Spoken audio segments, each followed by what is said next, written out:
Hello everyone, today we will look the rest part of synthetic reaction, जिसमें हम अभी ग्लूकुरोनाइड conjugation की बात कर रहे थे।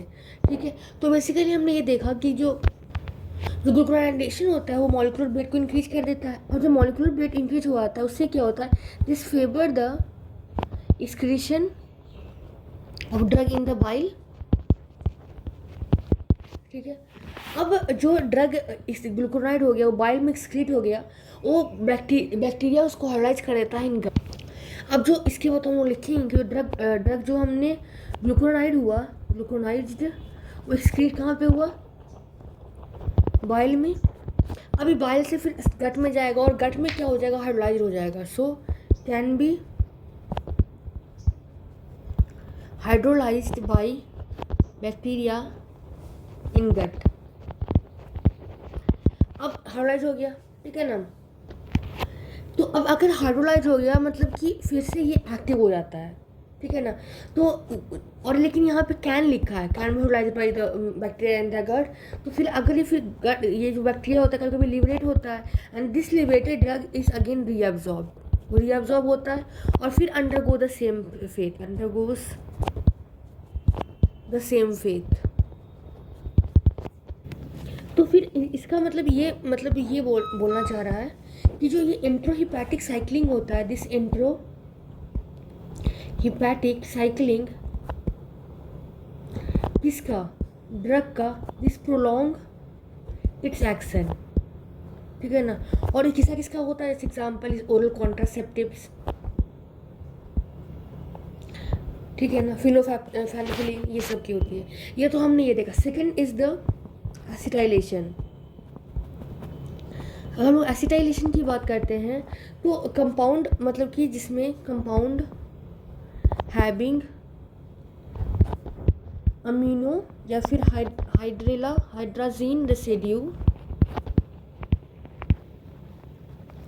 ठीक है ना। ये क्या होता है, they are conjugated with acetyl enzyme coenzyme A, ठीक है ना।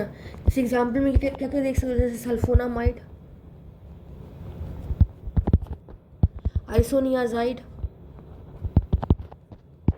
PAS, डैप्सोन,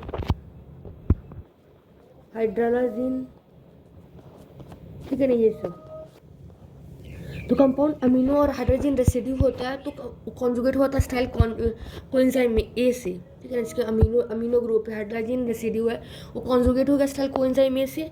एग्जांपल सल्फेनामाइड, आइसोनियाजाइड, पैस, डेप्सोन, हाइड्रोलाइड। अब क्या होता है कि जब ये हो गया तो जो ये एसिटाइल कोएंजाइम जो कॉन्जुगेट होता है, ये बेसिकली इसको बहुत सारे जीन्स कंट्रोल करते हैं, ठीक है ना। तो multiple gene control the acetyl transferase.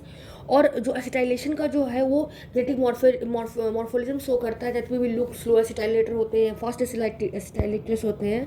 तो ये जो एसिटाइल कोएंजाइम आप जो देख रहे हो, जो दिस कंट्रोल बाय एक जीन जो कंट्रोल बाय एसिटाइल ट्रांसफरेज, और जो एसिटाइलेशन होता है उसका रेट होता है वो जेनेटिक पॉलीमॉर्फिज्म पे वेरी करता है। ये हो गया acetylation. Now third is methylation.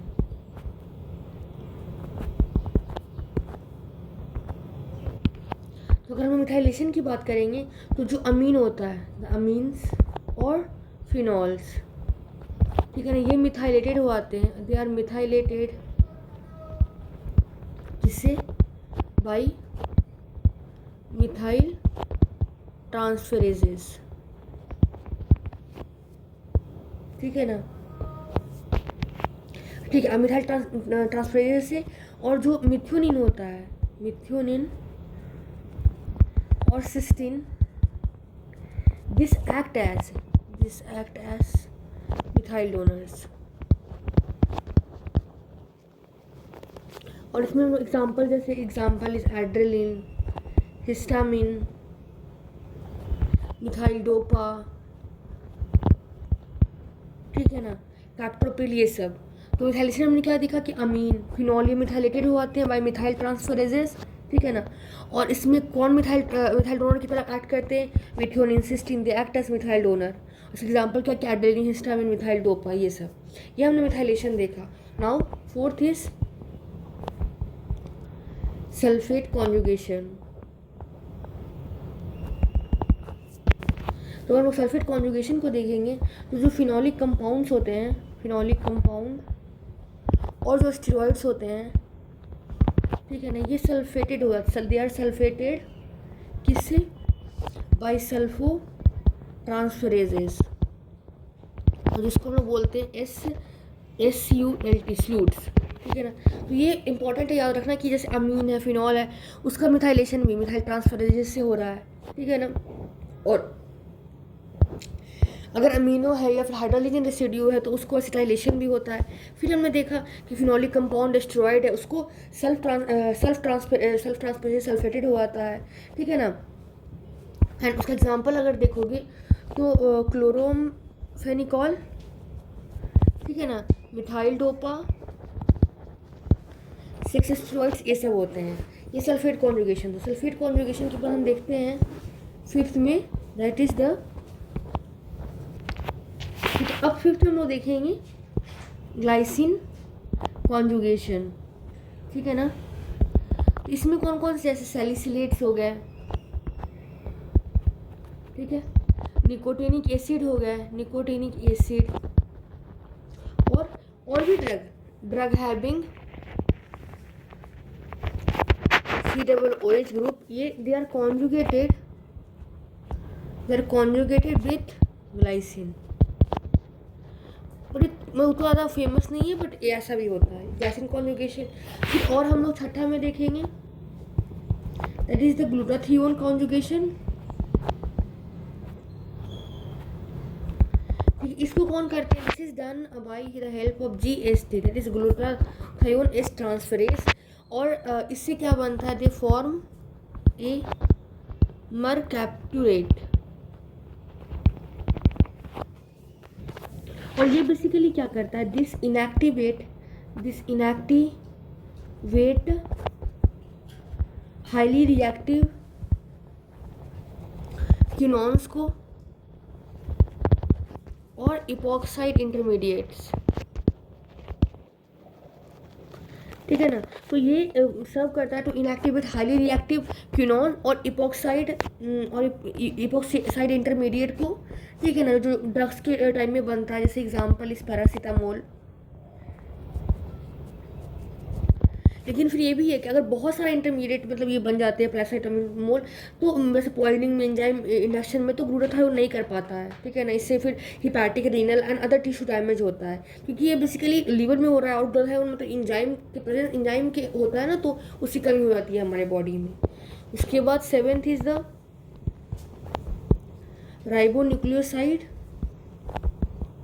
या फिर nucleotide synthesis.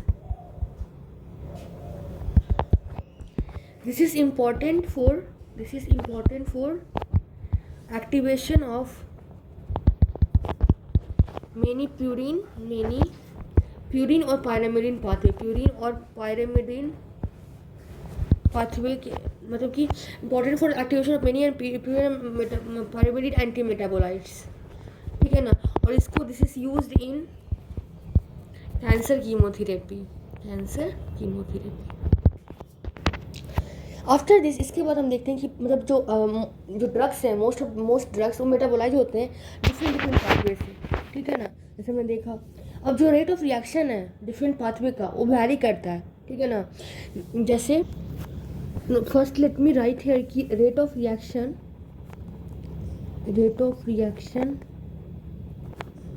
Bye different pathway often vary, ठीक है। उसके बाद मतलब कि वैरायटी ऑफ मेटाबोलाइट, ठीक है ना, मतलब कुछ ज़्यादा कुछ कम एक ड्रग का प्रोड्यूस होता है। और जो स्टीरियोआइसोमर होता है ड्रग का, वो मतलब कि डिफरेंटली मेटाबोलाइज होता है डिफरेंट रेट पे। जैसे एस अगर हम लोग वारफरिन की बात करें तो एस वारफरिन जो है वो तो मतलब रैपिडली तुरंत क्या होता है? Ring oxidation. और अगर वारफरिन जो है slowly, that is degraded by side chain reduction. तो यहाँ पर हम लोग लिख सकते हैं कि जो यहाँ पे कि variety of metabolite,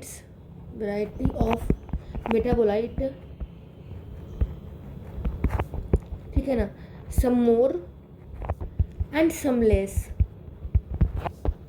of drug में बी प्रोड्यूस्ड, ठीक है ना।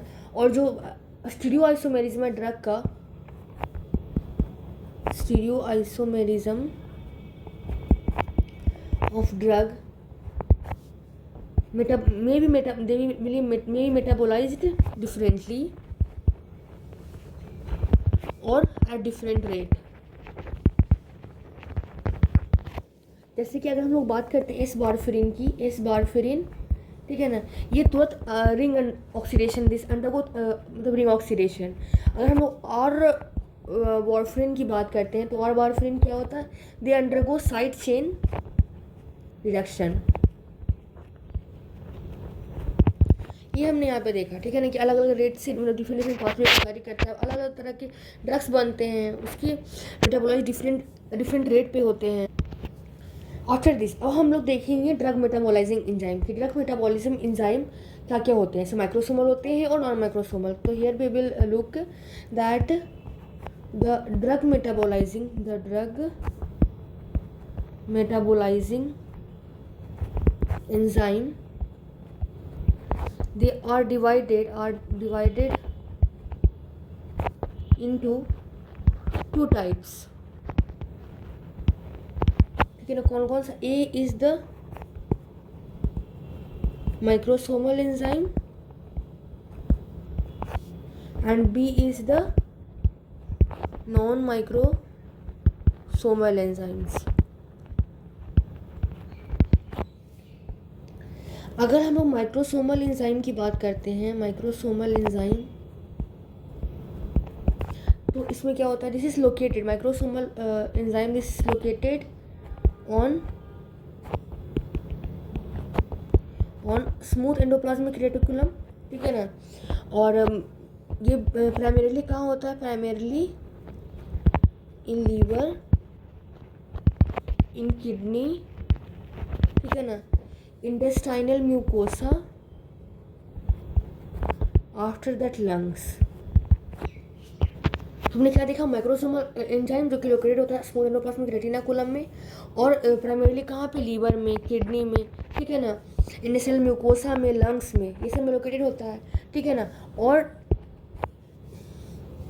अगर हम एग्जाम्पल बात करते हैं तो इसमें देखोगे कि मोनोऑक्सीजनेजेस, ठीक है ना, साइटोक्रोम P450, यूजीटीज, एपीऑक्साइड हाइड्रोलिसिस, ठीक है ना, ये क्या होते हैं, दिस आर माइक्रोसोमल एंजाइम्स।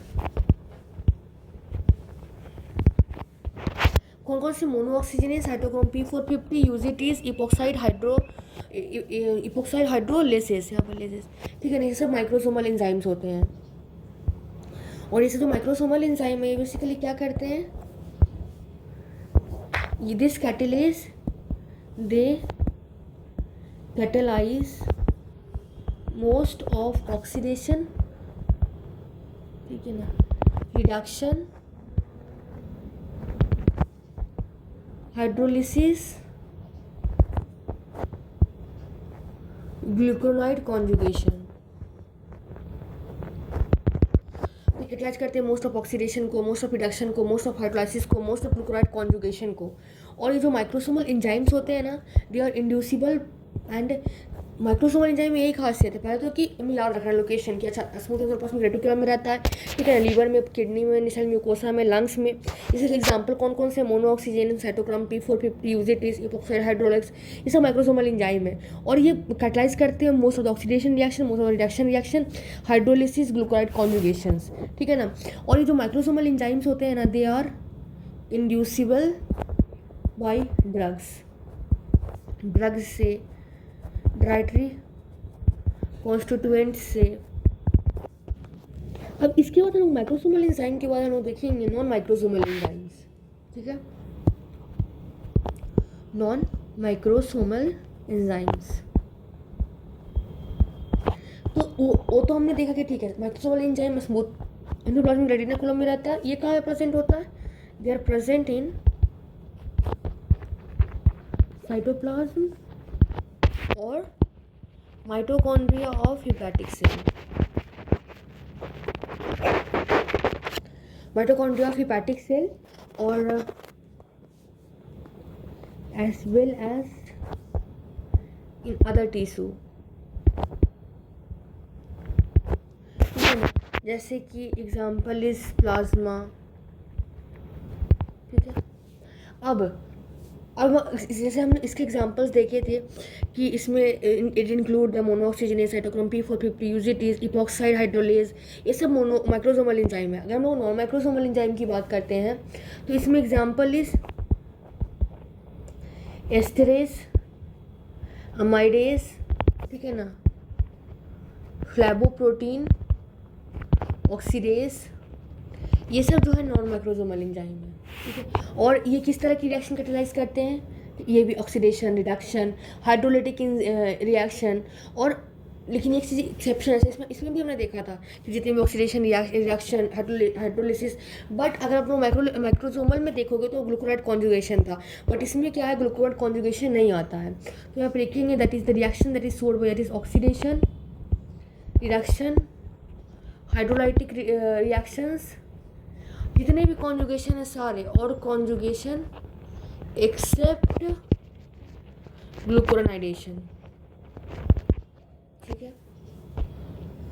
अब ये भी इंपॉर्टेंट है कि जो नॉन माइक्रोसोमल एंजाइम है वो इंड्यूसिबल नहीं होता है, ठीक है ना, लेकिन ये जेनेटिक पॉलीमॉर्फिज्म शो करता है, एस्टाइल ट्रांसफरेज, सूडो कोलिनेस्ट्रेज, ठीक है। तो यहाँ पे हम लिखेंगे कि जो नॉन माइक्रोसोमल एंजाइम है, नॉन माइक्रोसोमल एंजाइम, ठीक है ना, ये इंड्यूसिबल, नॉट इंड्यूसिबल,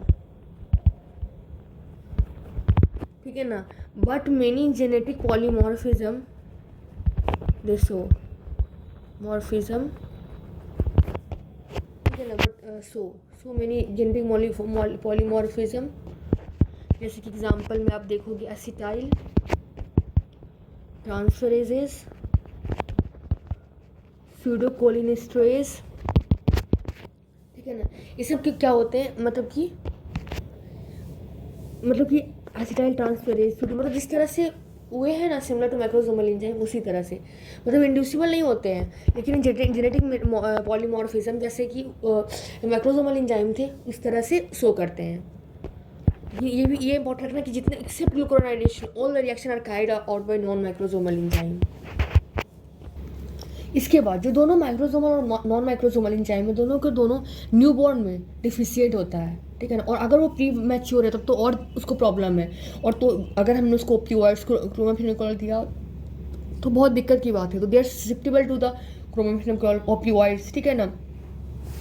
और वो जो डिफिशिएंट है ये फर्स्ट फ्यू मंथ्स तक रहता है, ठीक है ना, और मतलब कि जो हाँ ये भी रह सकते हो कि फर्स्ट फ्यू मंथ और 3 में, मतलब कि कुछ ड्रग्स कुछ एंजाइम्स ऐसे होते हैं जो 3 या उससे ज़्यादा टाइम लेते हैं to reach the adult level, जैसे ग्लूकोराइड और अदर कॉन्जुगेंट्स, ठीक है ना, और कुछ मंथ्स लेते हैं in case of oxidation, in case of other phase 1 reaction, तो ये भी आप याद रख सकते हो।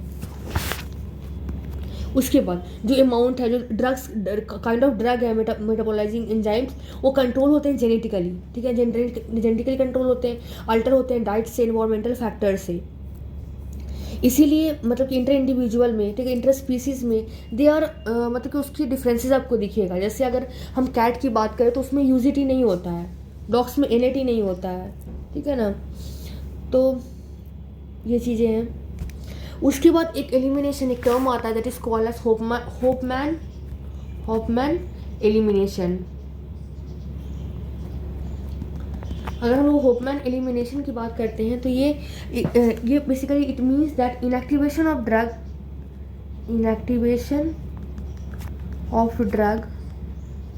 इन बॉडी फ्लूइड, ठीक है ना, कैसे, बाय स्पॉन्टेनियस molecular rearrangement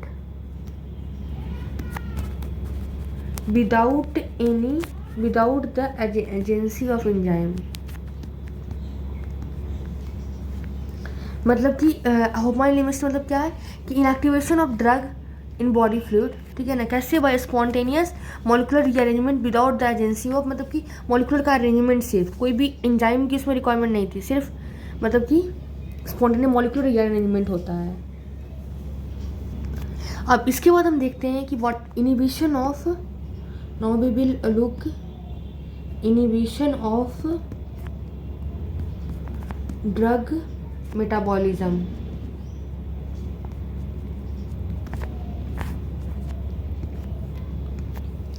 तो अगर हम इनिबिशन ऑफ ड्रग मेटाबॉलिज्म की बात करते हैं तो जैसे एजोल एंटीफंगल ड्रग, ठीक है ना, मैक्रोलाइट एंटीबायोटिक, उसके बाद कुछ और भी ड्रग्स होते हैं, ठीक है ना। ये क्या करते हैं, this bind to haem iron, ठीक है ना, इन CYP450। और अब ये जब बाइंड कर जाएंगे तो this will inhibit the metabolism of many drug.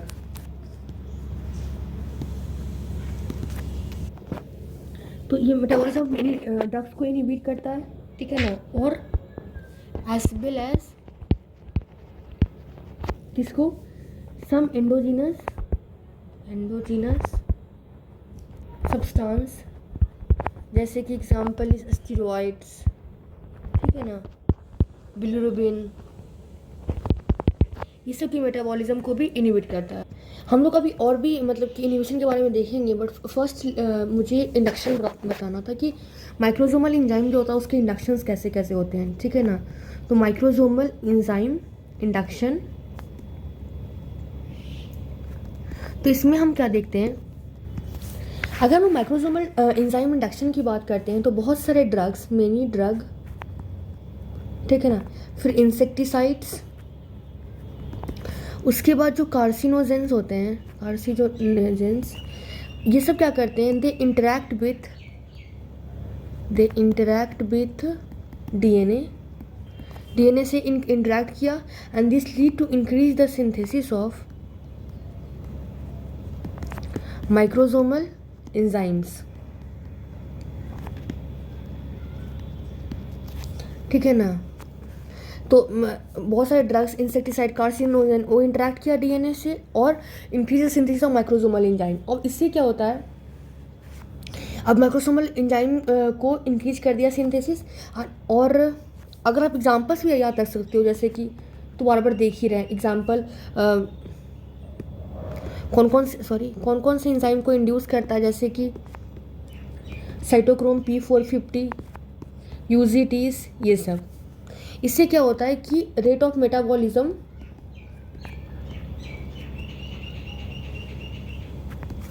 ठीक है ना, उसका क्या हो जाता है, ऑफ इंड्यूसिंग ड्रग, मतलब कि रेट ऑफ इंड्यूसिंग मतलब अपने आप ही rate of metabolism inducing drug का बढ़ जाता है।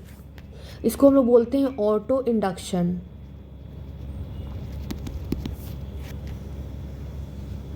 ठीक है। तो क्या समझे हमने कि बहुत सारे ड्रग्स होते हैं, इंसेक्टिसाइड होते हैं, कार्सिनोजेन होते हैं, वो इंटरेक्ट करते हैं डीएनए से और they increase the synthesis of microsomal enzyme, cytochrome P450 को, यूजीटीज को, ठीक है ना। और वो मेटाबॉलिज्म इंड्यूसिंग जो और मेटाबॉलिज्म है, ठीक है ना, इंड्यूसिंग सर उसका अभी ऑटो इंडक्शन कर देते हैं।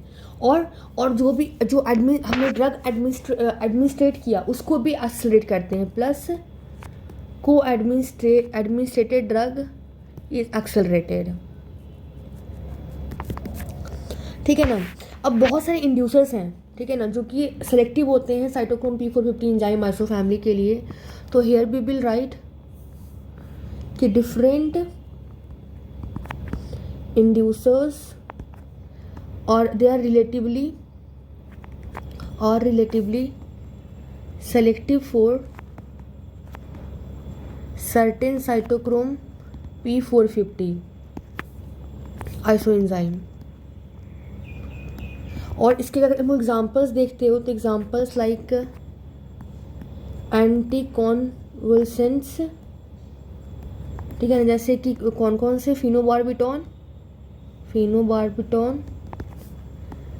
फेनिटोइन, रिफाम्पासिन,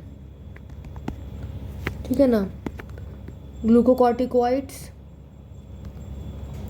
जो एंटी कॉन्वल्सेंट है जैसे फिनोबार्बिटॉन, फिनोटोइन, रिफाम्पिसिन, ग्लूकोकॉर्टिकॉइड, ये सब क्या करते हैं C/P3A आइसो एंजाइम को। और आपको याद होगा कि C/P3A आइसो एंजाइम जो है वो मोस्टली 50% ऑफ ड्रग्स का बायो ट्रांसफॉर्मेशन करवाता था, है ना। और सो इट्स इम्पॉर्टेंट। तो क्या याद रखो कि anti convulsant like phenobarbitone, phenytoin, rifampicin, glucocorticoids, ये सब क्या करते हैं, इंड्यूस करते हैं C/P3A आइसो एंजाइम्स को। फिर और भी अगर हम लोग देखते हैं जैसे फिनोबार्बिटॉन एंड रिफाम्पिसिन, ये और किसको इंड्यूस करता है, दे इंड्यूस C/P2D6 और C/P2C8 जो हमने देखा था कि जो C/P2D6 था वो 20% ऑफ ड्रग को, ठीक है ना, मेटाबोलाइज करता था, जैसे tricyclic anti depressant, selective serotonin reuptake inhibitors, neuroleptics, anti arrhythmics, ये सब को। और अगर हम लोग C/P2C8 या फिर C9 की बात करें तो ये देखा था फिनोटोइन, कार्बामेज़ापिन, बैफ्रीन, मतलब मोर देन 15 जो ये है ड्रग्स हैं उनका बायो ट्रांसफॉर्मेशन करवाता था। फिर हमने देखा था कि जैसे कार्बामेज़ापिन है, कार्बामेज़ापिन और रिफाम्पिसिन, ठीक है ना। कार्बामेज़ापिन और रिफाम्पिसिन जो था वो C/P2C19 को और C/P1A या फिर 1A, सॉरी यहाँ पे लेट मी राइट अगेन, जैसे जो कार्बामेज़ापिन और रिफाम्पिसिन वो किसको करता था, C/P2C19 और C/P1A फिर 1 फिर या फिर 2, ठीक है ना। उसके बाद फिर अगर आप देखते हो तो isoniazid and chronic alcohol consumption, ये क्या करता था, ये भी इंड्यूस करता था, this use to induce C/P2E1, ठीक है। फिर जो पॉलीसाइक्लिक हाइड्रोकार्बन्स हैं, हाइड्रोकार्बन लाइक एग्जाम्पल 3-मिथाइल क्लोरैंथ्रीन, ठीक है ना, बेंजोपायरीन जो कि सिगरेट स्मोक में मिलता है, ठीक है ना। और ये सब क्या करते हैं, ये इंड्यूस करते थे, दिस इंड्यूस C/P1A एंजाइम्स। और भी अलग जो अदर जो एंजाइम इंड्यूसर्स थे, the other enzyme inducer they are जैसे कि क्रॉनिक अल्कोहलिज्म, ठीक है ना, DDT। तो ये सब तो ठीक है, ये सब तो नाम धीरे धीरे हमें याद हो जाएगा, अभी से सब धीरे धीरे करते करते। बट ये इंपॉर्टेंट है कि हमें याद रखना है कौन कौन इंड्यूसर्स हैं।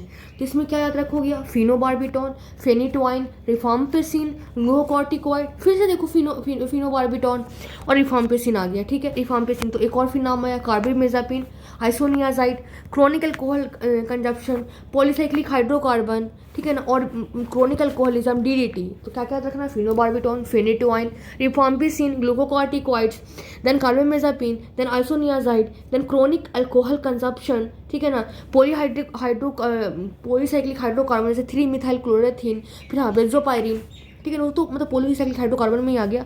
उसका क्रोनिक अल्कोहलिज्म तो लिखा ही है DDT। तो ये सब आपको याद रखना है, ये हमने देख लिया। अब हमें ये पता होना चाहिए कि मतलब जैसे हम जानते हैं, पता क्या हमें जानते हैं कि जो डिफरेंट CYP आइसो एंजाइम्स है वो अलग अलग मेटाबॉलिज्म में डिफरेंट ड्रग्स के मेटाबॉलिज्म में मतलब हेल्प करते हैं, ठीक है ना। तो जो हर एक इंड्यूसर जो है वो बायो ट्रांसफॉर्मेशन ऑफ कुछ ड्रग्स का बढ़ाता है, कुछ का नहीं बढ़ाता है। बट अगर हम बात करते हैं मतलब कि ये सच है कि हाँ मतलब अलग अलग तरह का every inducer increase the bio transformation of certain drugs but not the others. But जैसे अगर हम लोग बात करते हैं फिनोबार्बिटॉन, ठीक है ना, फिनोबार्बिटॉन लाइक इंड्यूसर्स की, phenobarbitone like inducer of C/P3A और C/P2D6, ठीक है ना। ये तो क्योंकि ये दोनों कर रहे हैं 3A C/P2D6, हमें पता है 3A वाले C/P2 6 वाले, ये दोनों ये बेसिकली 50% ऑफ ड्रग्स, C/P2D6 वाले 20% ऑफ ड्रग्स को मेटाबोलाइज करते हैं। इसका मतलब क्या हुआ, जो फिनोबार्बिटॉन है ये मतलब कि बहुत ज़्यादा लार्ज नंबर ऑफ ड्रग्स को इंड्यूस कर सकते हैं. So this affect the metabolism of large number of drugs. क्योंकि ऑफकोर्स सिंपल सा बात है, बहुत सारे ड्रग्स, क्योंकि ये जो आइसोएंजाइम बहुत सारे ड्रग्स पे काम करते हैं. बट अगर हम लोग देखें कि जैसे जो कि इंड्यूस होते हैं पॉलीसाइक्लिक हाइड्रोकार्बन से, it is limited to few drug. मतलब पॉलीसाइक्लिक हाइड्रोकार्बन जो है किसको इंड्यूस करता है, हम देखिए ना CYP1A को. तो लेकिन ये मेटाबॉलिज्म फ्यू ड्रग में ही इन्वॉल्व होते हैं, जैसे कि थियोफाइलिन, ठीक है ना, वारफेरिन, ये सब के लिए. तो फिर उतना को ही इंडक्शन करवा पाएंगे ना. अभी जो इंडक्शन होता है ना, ये इन्वॉल्व करता है माइक्रोसोमल एंजाइम्स को लीवर में और अदर ऑर्गन्स में भी, और ये रेट ऑफ मेटाबॉलिज्म को 2 से 4 टाइम्स बढ़ा देता है, ठीक है ना. एंड अगर इंडक्शन ऐसे ही चलते रहे 4 से 14 दिन तक तो पीक पर चल जाता है, ठीक है ना. अगर हम लोग कोई मतलब कि हमें अगर मेंटेन करते हैं इंड्यूसिंग एजेंट को, ठीक है, और फिर तो हम बोलेंगे कि फिर कम कब होता है, तो ओरिजिनल वैल्यू में फिर एंजाइम रिटर्न करता है 1 to 3 वीक में. तो क्या समझे कि इंडक्शन इन्वॉल्व करता है मैक्रोसोमल एंजाइम को लीवर में और अदर ऑर्गन्स में भी, और उसके मेटाबॉलिज्म को 2 से 4 गुना बढ़ा देता है. और इंडक्शन जो होता है 4 से 14 दिन लगता है उसको पीक पहुंचने में, और ये मेंटेन रहता है जब तक इंड्यूसिंग एजेंट हम देते रहते हैं. और ये एंजाइम जो है रिटर्न हो जाता है अपने ओरिजिनल पीक पे इनटू 1 to 3 वीक्स. ये होगा. अब ये चीज़ था. Now we will talk about consequence of microsomal enzyme induction. मतलब क्या कॉन्सिक्वेंस क्या होता है, ठीक है ना. तो देखेंगे हम लोग कि क्योंकि जैसे माइक्रोसोमल एंजाइम इंडक्शन हुआ, इसका मतलब क्या हुआ कि वो ड्रग्स को मेटाबॉलिज्म फास्ट कर देगा, तो वो ड्रग की इंटेंसिटी को डिक्रीज कर देता है, ठीक है ना. और duration of action of drug उसको भी इनएक्टिवेट कर देता है बाय मेटाबॉलिज्म. तो यहाँ पे लिखेंगे कि फर्स्ट द डिक्रीज इंटेंसिटी और क्या, and the decrease duration of action of drug, ठीक है ना. It is done by metabolism से ये होता है. इस एग्जाम्पल की तरह लोग देखते हैं ऐसे फेलियर ऑफ ओरल कॉन्ट्रासेप्टिव, ठीक है ना. कैसे, with failure of contraception with oral contraceptive,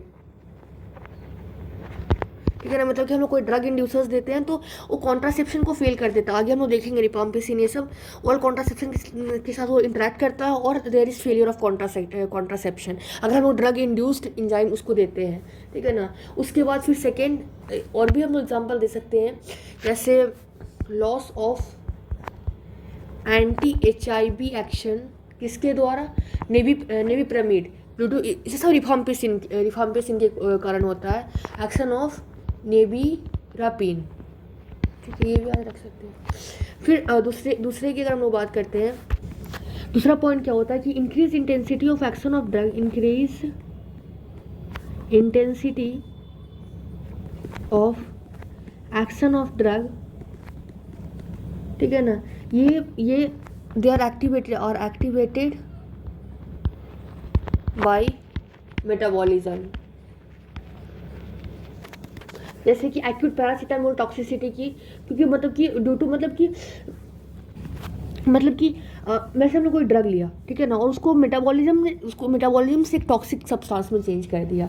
जैसे हम एग्जांपल सब समझ सकते हो कि जैसे पैरासीटामोल होता है ना, तो एक्यूट पैरासीटामोल पॉइजनिंग कभी कभी हो जाता है. एक्यूट पैरासीटामोल पॉइजनिंग हो जाता है, ठीक है ना, due to one of its metabolite and toxicity हो जाता है. टॉक्सिसिटी अगर एट लोअर डोज, ठीक है ना. अगर कोई पेशेंट क्या ले रहा है उसके साथ इंड्यूसर्स ले रहा है, तो ये आपको याद रखना है, ठीक है ना. फिर थर्ड में टॉलरेंस, अगर कोई ड्रग इफ द ड्रग कोई ड्रग है जो इंड्यूस कर देता है इट्स ऑन मेटाबॉलिज्म, तो इसको हम लोग जैसे इसको हम लोग क्या बोलेंगे, ऑटो इंडक्शन, ठीक है ना। जैसे एग्जांपल में आप देख सकते हो रिफाम्पिसिन, कार्बामेज़ापाइड, ठीक है ना। तो ये, और अब आप जैसे एक और देख सकते हो जैसे नेविरापिन, ये इसका टॉलरेंस लेवल इतना होता है कि हमें डोज को डबल करना पड़ता है आफ्टर 2 वीक, क्योंकि ड्रग खुद को मेटाबोलाइज कर देता है, ठीक है। उसके बाद फोर्थ पॉइंट हम देखेंगे कि कुछ एंडोजीनस सबस्ट्रेट है, ठीक है ना, हमारे बॉडी के अंदर, जैसे स्टेरॉइड, ठीक है ना, बिलिरुबिन, ये सब की भी जो मेटाबॉलिज्म होती है ना, that is the first step.